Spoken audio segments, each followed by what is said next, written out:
thank you for organizers. I was asked to talk about hemophilia, exciting developments, and indeed there is currently so much ongoing in the field of hemophilia. I have no disclosures, and this is the content of my talk. So starting with the evolution of hemophilia therapy, as you can see in this figure, up until the 1990s, we really had nothing except some blood products. The first generation recombinant factor VIII came in 1992, and then 20 years later is when we had the first extended half-life factors. And then emicizumab came in 2018, and in the last 3 years there has been just an explosion of research on hemophilia treatment options. Prophylaxis was only deemed the standard of care in 2020. And so a patient with severe hemophilia A on prophylaxis with factor VIII standard half-life usually receives 182 infusions a year. And that's a huge burden of disease that affects the patient quality of life in every aspect. As you can see in this graph here, with the standard half-life agents, there's a huge ups and down in the levels, with the patients being, for some period of their time, they are unprotected and at very low trough levels. This is a bit better with the extended half-life agents, where the patients are less of a fluctuation, but also better trough levels, and so a better protection from bleeds. With non-factor therapies, despite that there is not much factor there, but there is a good hemostatic support. And finally, with gene therapy, the patients are at near ideal prophylaxis, near ideal levels and hemostatic state. So with the extended half-life agents, the whole goal is to reduce the burden of disease. With the factor VIII extended half-life agents, we are reaching 1.5 to 1.8 times the half-life, and this is because of the coupling of factor VIII to the von Willebrand factor. With factor IX, the extended half-life options are actually 4 to 5 times longer half-life than the standard half-life. There are a couple of mechanisms that makes the factor level has a higher half-life, and so this is including pegylation, FC infusion, or albumin infusion. And this table here shows you all the currently approved extended half-life options for factor VIII and factor IX. What you can see in the factor VIII options, there is a new player in the game, and this one is the L2V, or efanesoctocog alpha, which was just approved in 2023. And as you can see there, the half-life is significantly better than before. And the reason behind that is, if you look at the molecule, there is a von Willebrand factor domain that is incorporated in the factor VIII product, in addition to the FC domain as well. And so with that, it is uncoupled from the von Willebrand factor. And if you look at the half-life here, by the day 7, the patient is at 15% factor VIII, which is excellent. And the patient only needs 1 injection a week. So with all these development, unfortunately, there are some limitations with the extended half-life agents. They are still factor VIII products, so they can produce immunogenicity. They cannot be used in inhibitor patients. And they are still condition-specific, so factor VIII for hemophilia A, factor IX for hemophilia B. And from there is huge studies that are trying to look at other options. And so we have the mimetics, the prime example being emicizumab, and we have the rebalancing therapies. A lot is going there, and gene therapy, and I will discuss those in the next few slides. So emicizumab, as you all know, has really changed the face of hemophilia management. It is a humanized bispecific monoclonal antibody that kind of acts like factor VIII by binding factor IX and factor X. And through the phase 3 trials, Haven 1 up to Haven 4, it has been shown to be effective and safe in pediatric adult inhibitor and non-inhibitor patients. It is currently the prophylactic agent of choice in inhibitor patients, and that it is also commonly used in the non-inhibitor patients. This is just summarizes all the phase 3 trials for emicizumab, HAVEN 1 through 4. And as you can see here, as of the end of the 6th month, the patients have an annualized bleeding rate that goes down to 0.8 and then 0.7, and up to 80% by the week 25 have 0 bleeds, 97% have bleeds less than 3 a year. And generally, it is a very well-tolerated medication.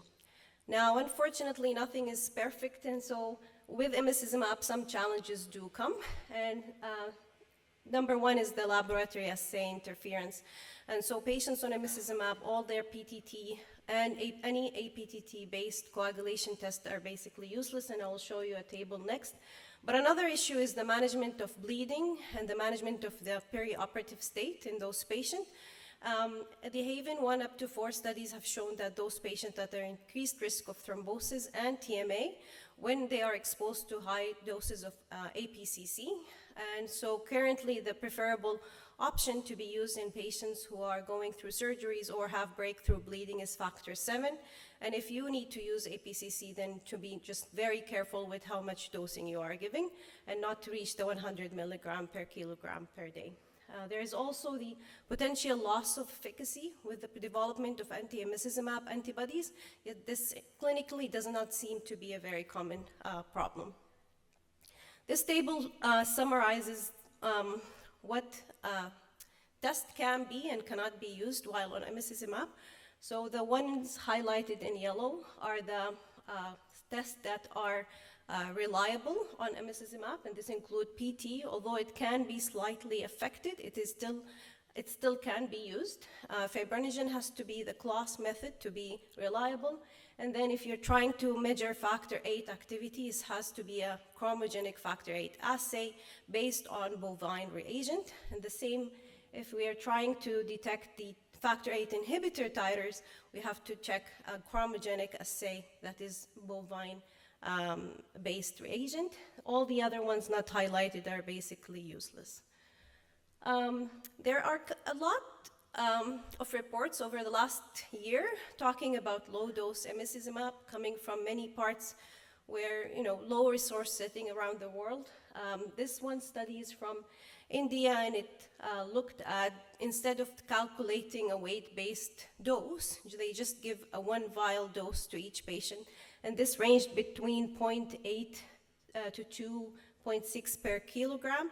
This is compared to a 6 milligram per kilogram in addition to a loading dose, and they didn't give a loading dose. So we're talking about 1/7 of the actual dose.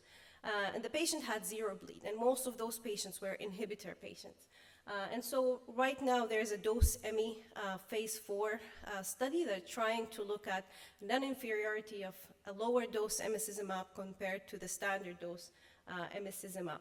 Another study tried to look at cost, and so they compared low-dose emicizumab compared to a low-dose factor 8 product, and they showed that with low-dose emicizumab, the patient then did well on all outcomes, and the cost was exactly the same and much better than the full-dose emicizumab. So there are still some unanswered questions when we are dealing with patient on emicizumab. We've been only using it for 5 years, so a lot is yet to be learned. Number one is the bone metabolism and health.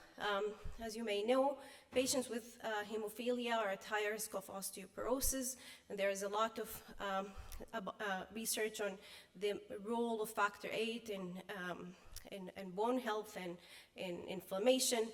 And so we don't know how will those patients do from that perspective, being on emicizumab for many years. Another issue is in pups or patients who are previously untreated. If those patients are started on emicizumab as since infancy, and they stay on it with no exposure to factor 8, well, how much inhibitor risk are they at? And if they need a surgery, what will be the implications there? Does ITI have any role or not? And all these questions are currently being addressed by some studies. One of them is the Haven 7 study. Finally, and I think with the recent improvement in the extended half-life agents, so like efanesoctocog alpha, which has a very good half-life, how will emicizumab compare to the newer agents? How are we going to choose between them is something that only time will tell us. This is another agent that is basically a next-generation emicizumab. It's called MIM8, and it is said to be 15 times more potent than emicizumab. Currently, there are three phase 3 studies that are ongoing, Frontier 2, 3, and 4, and so we will be hearing about the results of those studies soon. Now, moving to a new group of medications, those are the rebalancers of hemostasis. And the idea behind this group is that patients with hemophilia have less procoagulant as compared to anticoagulant. And for the longest duration, we've been trying to fix this by adding more procoagulant to try to get the balance right again.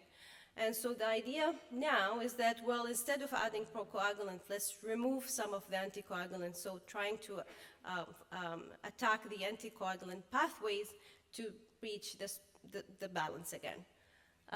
As you remember here from the coagulation cascade, we have a number of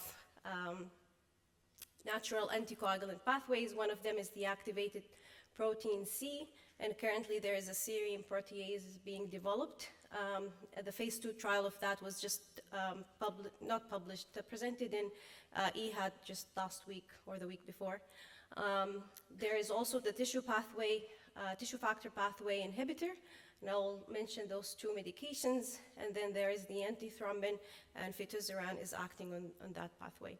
So fitusiran it's a single interfering RNA that basically interferes with the synthesis of antithrombin, and so you'll have a lower antithrombin level.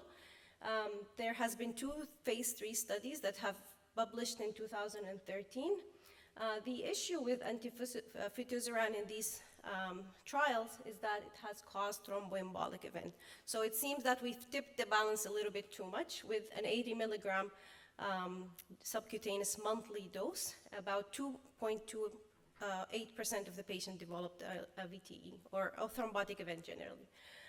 And so currently there is an ATLAS-ALL study which is trying to look at a lower, less frequent dose of fitusiran. So now it is given every 2 months and at a 50 milligram dose, with targeting antithrombin to be between 15 and 35%, and see if that has a better profile from a thrombotic perspective. Moving to concizumab, this is a subcutaneous weekly medication that is an anti-tissue factor pathway, and the studies for this medication was again paused in 2020 because of thrombotic events, and when they analyzed those events, it seems that the patients had other concomitant risk factors, and they were also given other hemostatic agents concurrently with concizumab that led to these thrombotic events. And so some risk mitigation strategies were put, and the studies were finished with no further complications. The Explorer 7 was published in 2023. The Explorer 8 is probably going to be published soon. Then we have marstacimab, which is another anti-tissue factor pathway inhibitor. This was just presented in 2023, and so far this one had no thrombotic events reported. And finally, just touching on gene therapy. And so in hemophilia, gene therapy is dependent on an adeno-associated virus that carries factor 8 or factor 9 gene, and then the vector homes into the liver. The genetic material incorporates into the liver cells, and the hemophilia patient can produce normal factor 8 or factor 9. There has been 2 agents that are already approved. First one was the Hemgenix, which is a hemophilia 9 gene therapy. It was only given to patients with no inhibitor, and it had good result. The patient had increased their factor 9 by a mean of 36%. The other one is Roctavian, which is a factor or a hemophilia A gene therapy. The patients by the end of the first year were at, increasing their level by 42%. It seems that it did get lower from there. The issue with both those trials that the patients had elevated liver enzymes and they were requiring significant doses of steroids. So I think the hemophilia B trial, the patients were steroid up to 500 days after the infusion. There are so many ongoing gene therapy trials in hemophilia, as you can see in these two tables. And you know, if we are trying to compare gene therapy to all the other substitutors or rebalancers, with the rebalancers, they are all subcutaneous. They do have a low burden of disease, low burden of therapy. The patient do well on a steady state hemostasis. So for example, for emicizumab, they are around 15% equivalent, or equivalent to a factor 8 of 15%. They are both can be used in pediatric and adults, in inhibitor and non-inhibitor patient. On the other hand, well, the patients are not yet normal. They do have their thrombotic risk, the assay issues and interference, and then the steep learning curve with managing their bleeding events and the annual expenses associated with these medications. On the other hand, with gene therapy, well, yes, it is a one and done procedure. The patients kind of go up to nearly curative levels, and there is an annual cost saving. But we have to keep in mind that, you know, the longest follow-up for a patient on gene therapy for hemophilia has been only 8 years. So there's still a lot to be learned there, and there's known risk as well as some unknown risk that only time will tell us. There's also the uncertain durability of gene therapy and the high initial cost. And so in conclusion, we are really in an era where we have so many options that are either already approved or are in the way to be approved. And so we really need to personalize the care of hemophilia patients, given all these options. Extended half-life agents are getting better and better. Emicizumab is, you know, really revolutionized the care, and it is currently one of the leading agents. But also it is important to remember that about 83% of the hemophilia patients across the world have no access to even factor, and the access to all the other product is still very variable, and so it depends on the setting where you're practicing. Thank you for listening. Thank you for the invite.